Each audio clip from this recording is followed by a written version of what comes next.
Am I the A for kicking out my cheating girlfriend of 7+ years, even though she's pregnant?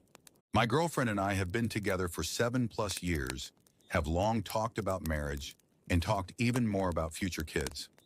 She quit her job a couple of years back to pursue a medical degree. Last week, I discovered she had cheated on me with an ex-boyfriend from high school. I needed to use her phone to call mine, and when I unlocked her phone, it was open on a WhatsApp conversation between them. I have nothing against the guy personally, but he's going nowhere in life, and I don't understand why she'd want to be with him. Anyway, since I did this, both my parents and hers have been relentlessly calling me. They say that what she did is wrong, but it's no reason to throw away 7+ years, and that if I kick her out, she will be forced to drop out and waste years of education. What do you guys think? Am I the jerk here? Should I swallow my pride and approach this differently? The original poster updates his post and says, "The lease is also only in my name, and she's never paid a dime of rent in the entire time she's been living here." I was not expecting to post an update so soon, but I was hit with a bombshell this afternoon. Over the weekend, both of our parents had tried to come talk to me.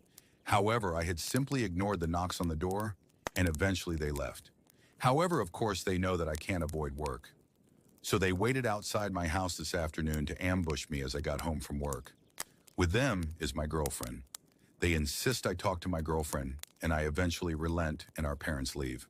Once inside, she starts apologizing and begging for forgiveness, saying that our relationship is the best thing that ever happened to her. She will never forgive herself. Basically, everything that you'd expect a cheater to say. And then she gives the most ridiculous excuse I've ever heard. She says that a few weeks ago she found out she was pregnant. She started having conflicted feelings on if she was ready to settle down and start a family. And so she reached out to her ex for support. This emotional support quickly turned physical. This makes no sense. We have always talked about having kids excitedly. She takes out 2 pregnancy tests showing positive results. She also takes out an unused one and says she can take it now if I don't believe her. So she takes it, and sure enough, she's pregnant. She says it's 100% mine as she didn't cheat on me until after she got pregnant. I asked to see her phone. She reluctantly hands it over, and sure enough, she's been texting him nonstop since I threw her out. I tell her I need time to process this and ask her to wait outside.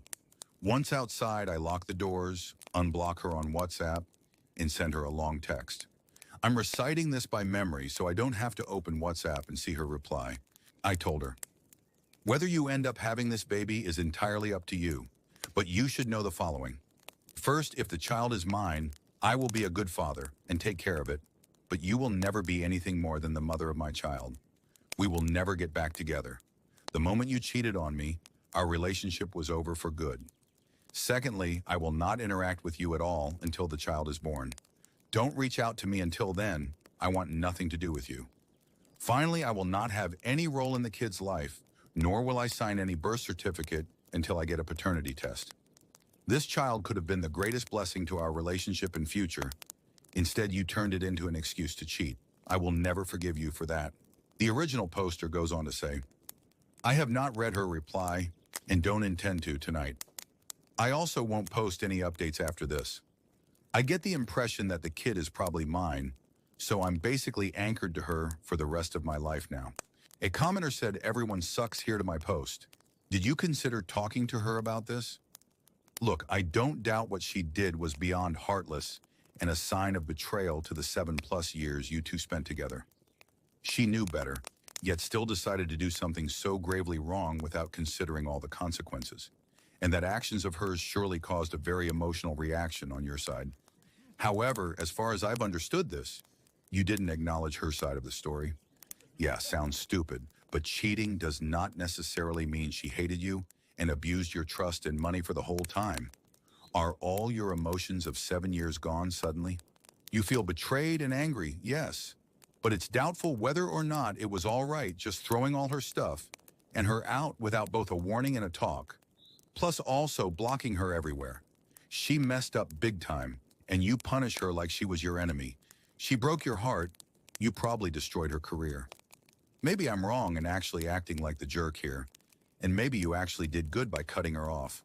But to me, it rather seems you need to take a few days of rest and talk to her. It sucks, but you hardly will get clarity just by going into extremes. She acted immorally, you immaturely.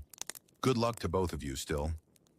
Well, to my audience that's listening, in my opinion, the original poster is not the jerk, but the girlfriend in this story. You are the jerk, and you get the boot. What do you think about this? Comment below and watch the next unbelievable story. I met my wife in my early 30s. She was in her mid-20s at the time. I was already well established and had made a significant amount of money working as a quant and investing my savings diligently. She, on the other hand, had never gone to college and was content working for basically minimum wage. So when I meet her, we click instantly and I fall head over heels for her. We get married and move in together, and soon after have 3 kids. When we were expecting our firstborn, she had told me she wanted to be a stay-at-home mom. Obviously, I was jealous, but I went along with it since it seemed logical. So she spends the next 20-plus years as a stay-at-home mom, taking care of our kids while I work 12-hour days and then some. I'm not demeaning stay-at-home moms, by the way, but in the context of our marriage, she had an extremely easygoing lifestyle. A couple years ago, I discovered she had been cheating on me with her friend's husband. Divorce obviously followed. The only major asset we had in the U.S. was our house, which was a premarital asset. We had a shared bank account, but since I am a finance guy, I handled all our investments, and for tax reasons invested it abroad in my home country. Now, if we had just grown apart, or she said she was unhappy, I'd have no problem paying what's fair. But the fact she cheated on me is what makes me resent paying her a cent. So in the divorce, she is awarded half of our investments made during marriage, greater than 90% of which are abroad in my name, along with alimony for 20 years for 30% of my pay. So here I am given an opportunity to get out of this entirely by moving back to my home country and never looking back. So I sell our house as fast as possible, move the money abroad, and move back to my home country while stringing her along about why it's taking so long to liquidate our savings. Once abroad, I immediately stop alimony payments. Now she has no legal recourse. I've double-checked with lawyers and is left with her share of the small amount we had in the States. The reason I'm asking here is that my own children are split on this. My son is on my side 100%, while my daughters are 90% on their mother's side. I figured it would be interesting to see the opinions of people here. Am I the jerk here? One commenter says, you are the jerk even if she cheated. This isn't about feelings at this point. This is about labor relations. The idea of alimony for the stay-at-home spouse is that they raised your kids foregoing other work. It doesn't matter that she was working for minimum wage. She gave up opportunities once you had the kids. She didn't save for retirement because if someone is a primary caregiver, the idea is that the spouse who works outside the home takes care of retirement. Now that the marriage is over, alimony fulfills your obligation to pay for her half of the labor of raising the children you also wanted. Another commenter says, I hate cheaters, but these responses have me sort of boggled. Original poster says he worked 12-hour days to get to his current career position. There is zero chance he would have been able to work those 12-hour days while also having kids without the help and support of another partner. I'm a single parent, and I am constantly having to pass up on travel and work opportunities because I have to be there for my kid, along with taking time away from work for school functions, doctor's appointments, etc. There is no question that it costs me professionally in a way a person with a stay-at-home parent doesn't have to think about. She super sucks for cheating, but she should still be credited with helping him earn a portion of his career success. Dumping her with no credit for his ability to pursue his career fully is bull. Here's a different perspective from another commenter. You are not the jerk. She didn't have any ambition before she was married. She chose to be a stay-at-home mom. She chose to cheat. She made her bed, and now she has to sleep in it. It sounds like their kids are all grown up, moved out, so there's no child support involved. She cheated on her husband with a married man. She deserves the bare minimum. Oh, but how will she make a living? That's her messy show and only hers now. She cheated and sabotaged the stability her husband provided. She's not owed anything above the bare minimum after breaking trust like that. Yes, she raised the kids, but at the same time, he worked 12-hour shifts, etc., obviously making a boatload of money for her and the kids. Also, raising someone's children doesn't give you an excuse to leech off of them after you completely shatter your relationship and trust. Raising the kids isn't a get-out-of-jail-free card. This commenter also added the original poster commented and mentioned that they even had a nanny to cook and clean for them. I'm having a hard time feeling bad for someone who cheated and even had someone doing the house chores for her. The comments are definitely divided. Some feel the original poster is the jerk because he is not considering his wife's contribution in raising their kids. Other thinks the wife gets nothing because of her choice to cheat. My take is everyone sucks here. Obviously, the wife is in the wrong for cheating, but the original poster should reevaluate what his wife did during the marriage and pay accordingly. So both of you get the boot, right, kitty? What do you think about this situation? Let us know in the comments. Also, if you like this story, watch the next unbelievable story. This has been the most traumatic year of my life, and I'm wondering if I'm being too harsh or if I'm justified in my choices. A 35-year-old female was married to my husband, a male 42 years old, for 8 years. We have 2 kids together, a son, 9, and a daughter, 7. I thought our life was stable and happy until everything unraveled 7 months ago. I found out that my husband was cheating on me with my younger sister, a 24-year-old. I didn't discover it through subtle clues or intuition. My son overheard an inappropriate conversation between the two of them at a family gathering and came to me, confused and upset. When I confronted my husband, he denied it at first, but eventually admitted to the affair. I was utterly shattered. But what made it even worse was that my mom sided with my husband and sister. She defended their actions, saying, "Your sister is young and doesn't know any better, and your husband must have felt neglected to fall for someone else." Then she had the audacity to suggest I forgive them and keep the family together for the kids. I was stunned and disgusted. My dad, on the other hand, was furious. He called out my mom's behavior, told her she was enabling betrayal, and eventually filed for divorce from her because he couldn't tolerate her lack of morals. He's been one of my few sources of support throughout all of this. I filed for divorce immediately and cut off my mom and sister completely. My kids have been struggling with the fallout. My son is especially angry and has told me he doesn't want anything to do with his dad. My daughter is quieter, but has been acting out in small ways. We've been going to therapy together, and I've been doing everything I can to help them navigate this while also trying to heal myself. Over the past few months, I've started putting my life back together. I've focused on my kids, leaned on my dad and close friends for support, and even started dating someone new, a 36-year-old female. She's been incredibly kind, understanding, and supportive. She's great with my kids, and they've grown to love her, which makes me feel like I can finally see a light at the end of the tunnel. But the chaos isn't over. My sister's relationship with my ex-husband has completely fallen apart. Shocking, right? Now she's blaming my mom, saying she encouraged the whole thing. My mom, meanwhile, is blowing up my phone, accusing me of tearing the family apart by refusing to forgive them. She says my new relationship is a slap in the face to our family and claims I'm being selfish for not letting her or my sister back into my life. To top it off, my ex-husband has been reaching out, begging for forgiveness and asking for a second chance. He's telling me it was all a mistake and that he misses me and the kids. My son and daughter both want nothing to do with him, but I'm conflicted about how much of a relationship, if any, they should have with their father. My dad and friends say I'm doing the right thing by cutting out toxic people and focusing on rebuilding my life. But the guilt tripping from my mom and sister is starting to wear me down, and I'm wondering if I'm being too harsh. Should I try to reconcile with my mom and sister for the sake of family? Should I give my ex more of a chance to be involved for the sake of the kids? Am I the jerk for divorcing my husband, cutting off my mom and sister, and moving forward with my life and new relationship? The original poster added an edit. She says, "I have changed my number and I'm currently moving. No, I don't speak to any of my ex-husband's family. And apparently the snitch was my aunt and her husband. Are we shocked? So I'm officially not speaking to them. And for the people complaining about the fact my kids know my girlfriend, so what? My children adore her. Also for the custody, it's 60-40. Meaning I can choose which schedule the kids can have with their father since I'm the primary. No, I'm not forcing my kids to not speak to their dad. They've told me numerous times that they don't like going to my ex-husband's house, and I respect that. I'm currently going for full custody.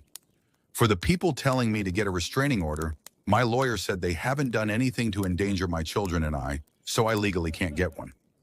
My dad also has some suspicions that my mom cheated on him with how she was defending the affair. The original poster added another update.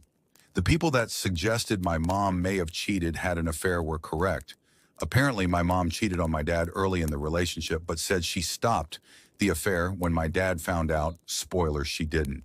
We aren't exactly sure if my sister is my father's child, and quite frankly, we hope she isn't. As for my ex-husband, yes, he is allowed to visit his children. He just refuses to see them because my kids hate being around him, not because I'm restricting it as people are claiming. I have 60-40 custody, and the judge granted me full permission to set a schedule on when my kids see their father, as long as he isn't completely out of their lives. It also might help that the affair he had with my sister, no one knows how long it went on, but my son has spoken to me, which is hard for him, and said that he's always seen his daddy talking to my sister, so it's definitely gone on since she was early 20s. My children are completely fine. They are currently in therapy for this and other stuff. No schoolwork has been affected, and my girlfriend certainly isn't affecting them. Matter of fact, they love her in the few times she is here. For those curious, my son is turning 10 soon, and he heard more than one of these conversations. He only told me about this one because he understood what they were saying, which is traumatizing for a child to literally listen to. A massive forget you to those that disagree with my new relationship. My children adore my partner, know she isn't like a second parent to them. She also loves them as well, and is in no way trying to take a fatherly role in their life. And for the people claiming this is AI, Lord, I wish it was. I'm flattered you think my life is fake. I wish it was, but sadly it isn't. Here's a comment to the original poster. Do not give in. I'm sorry your mother and sister and ex are all idiots. They are absolutely nuts to act like this was no big deal. 7 months isn't nearly enough time to even begin to get over this. Another commenter says, although I'm male, I went through what you're dealing with now. Somewhat similar circumstances. I often post, get a restraining order or no contact order. And I'm a big fan of that method of controlling things. Worked for me. Forget them all. They made their choices. They can live with it and leave me alone. It's not for you to fix.